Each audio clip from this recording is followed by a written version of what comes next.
میریم به سراغ یک فعال سیاسی که سالهاست در کاناداست. خب همین الان دنبال میکنیم برنامه رو، داریم گفتگو میکنیم با آقای فتی. آقای فتی یکی از فعالان، داریم با ایشون گفتگو میکنیم، ایشون سالهاست در کانادا زندگی میکنه و اما همینانه سارا خانم زنگ زد گفت که اون چپه تو ونکوور که اغلب خانواده روحانیت در اونجا ساکن است و خانه های گران قیمت دارن بهش میگن تپه دوزا. در مورد مسائلی که در جا میگوید شوربختانه ما ایرانی‌ها دوست داریم شایع پراکنی پیش از حد بکنیم و هر چیزی رو بلافاصله نظر خودمون رو بگیم این نظر ما قاطعانه درسته. یه خونه زیبا اگر یه جایی میگیم ببین این مال مثلا خامنه‌ایه، اینو ببین این مال نمیدونم رفسنجانی. خب گفتنش درست و اطلاعاتی که شما میگید برای دشمن بسیار مهمه. چرا؟ همینی که دیدید به تازگی مد شده. درست. پس ما باید سعی بکنیم اگر موردی رو عنوان میکنیم و گزاری اخبار رو به دیگران میکنیم سعی کنیم به حقیقت نزدیک باشه یا خود حقیقت باشه.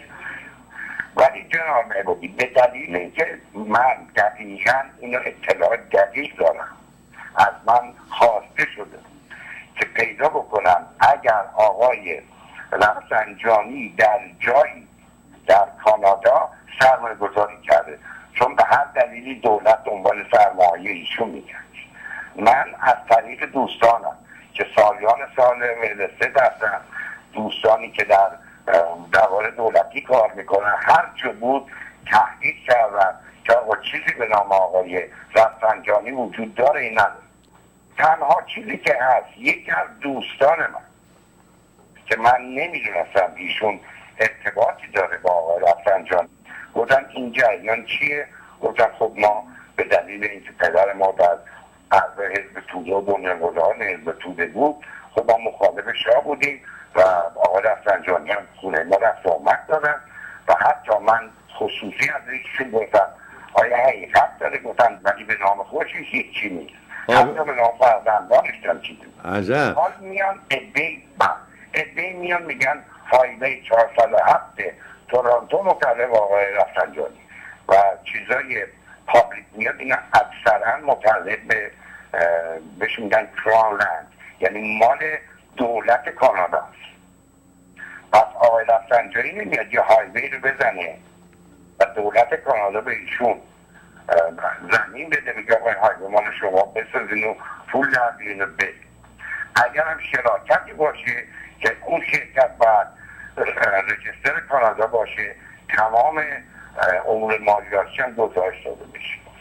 من تا اطلاعاتی که دیروز به خصوص برای هایوی 407 از اشخاص مسئول سوال کردم خندیدن به من، گفتن نه تمام این پول ها هایوی ها همه متعلق به دولته.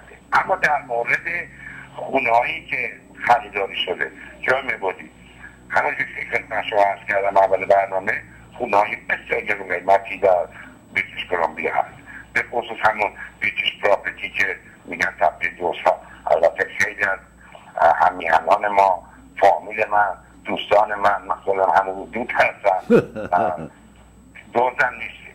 همونجور که خدمت شما عرض کردم اول برنامه، خونه های بسیار گرون قیمتی در بریتیش کلمبیا هست، به خصوص همون بریتیش پراپرتی که میگن تپه دوزها، به خصوص همون بریتیش پراپرتی که میگن تپه دوزها.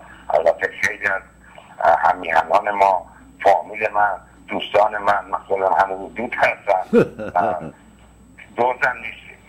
دوزن نیستیم. جناب عبادی ما مسئولیم، شما مسئولیم که خبررسانی و با گزاری اطلاعات خودتون رو به نسل بعدی در آن که حقیقت هست بگید. من همیشه جناب عبادی در خدمت شما هستم. من زندگی ما در این راه گذاشتم. من هرگز آدمی نبودم که میکروفونی که جلومه 24 ساعت سویچه که بذارم هر آنچه دلم میخواد بگم. خیلی تشکر میکنم. بازم لازم بود اگه سوالی داشتم مثلا درباره کانادا یا بخواد جزئیات بیشتری رو حتما با آقای فتی گفتگو میکنیم. جناب میبودی من میخواستم بگم با این آقایی که الان صحبت میکردیم بله رفسنجانی شما کافیه برید به اینترنت بزنید رفسنجانی ورک یا ثروت رفسنجانی، تمام ثروت های ایشون میاد. الان این آقا اومدن دارن میگن که آقای رفسنجانی هیچ ثروتی ندارن در کانادا. یا فردا حتما میخوام بگن که این پسر آقای خامنه‌ای پولا که انگلیس نگه نداشتن یا بقیه آخوندار. این چه کاریه؟ یعنی میخواین یا آخوندار پاکشوری کنی از الان؟ قربون شما. الو بفرمایید آقای میدودی. جونم بفرمایید. درود به شما. حال شما خوب؟ من والا در سیاست سالا دخالت نکردم، گوشتان در سیاست دخالت نمی کنیم. فقط خواستم بگم یه آقای بودن که پای تلفن بودن، آقای نظران فتی. آقای فتی بله. بله مثلا این آقای که خیلی دارم، مثلا من در ویلچر زندگی میکردم در لس آنجلس، اون موقع در سال نمیدونم 2000 بود آقای موفده میگو مثلا سنتری هتل مال این آقا هستن، هایوی کانادا مال تمام اینا هستن. کسایی اینو باز دوره میخوان دفاع بکنن که قبل پولای مملکت ما از ایران خارج بشه به راه های بد میره. خب امیانم درود بر شما بفرمایید. با درود فراوان بر شما آقای میبودی. قربان شد. درود بر بفرمایید در خدمتتون. شما لطف بفرمایید وقتی میگین رفسنجانی یکی از ثروتمندترین مردان ایران یا دنیاست، بگین یکی از دزدترین، جنایتکارترین، یکی از تبهکارترین، یکی از رؤسای اولیه مافیای سیاه مذهبی ایرانه و اینا همه جا هم دست دارن، هر کجا هم دستشون رسیده سیاست. ببینید در کانادا، من خودم در کانادا زندگی می‌کنم آقای میبودی. بله بله. آقای رفسنجانی در دهه 90 با استفاده و سوء استفاده از دولت لیبرال کانادا، آقای اینجا یک نخست وزیر داشت به نام ژان کریتچیان، ایشون با استفاده از ایشون و داد و ستدهای نفتی در وهله اول شروع به نفوذ به این کشور کردن. بله بله. بعد از این مطلب شروع کردن استفاده های آنچنانی که دیگر کشورها از این خدمات دریغ کرده بودن نسبت به ایران استفاده کردن. من باب مثال من میگم تمام تلکامیونیکیشن سیستم اطلاعاتی ایران و یکی از کورپوریشن های کانادایی اومد زد اون موقع.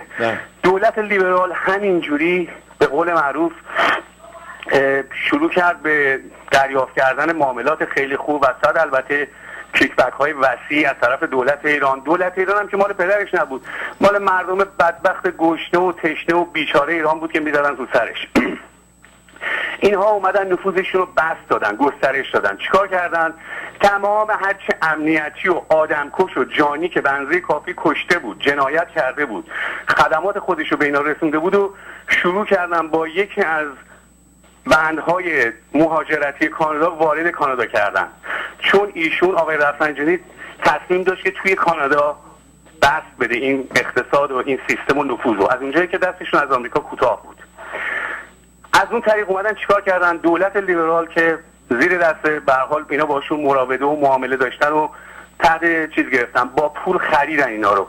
اینا حتی به اونم بسنده نکردن، اومدن نماینده های لیبرال حتی استانی رو شروع کردن به خریدن که اینجا من میتونم به شما بگم یه سری نماینده های لیبرال استانی بودن که به وسیله یکی از بزرگترین پولشوهای مواد مخدر و مافیای جمهوری اسلامی که اینجا کت شلوار میپوشه و کراوات میزنه شروع کردن چیه؟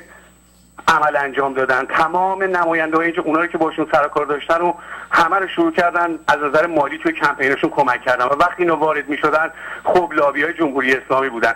در لول استان به خاطر منافع اقتصادی بود، در لول فدرال از نظر اینترنشنال واسهشون خیلی مهم بود.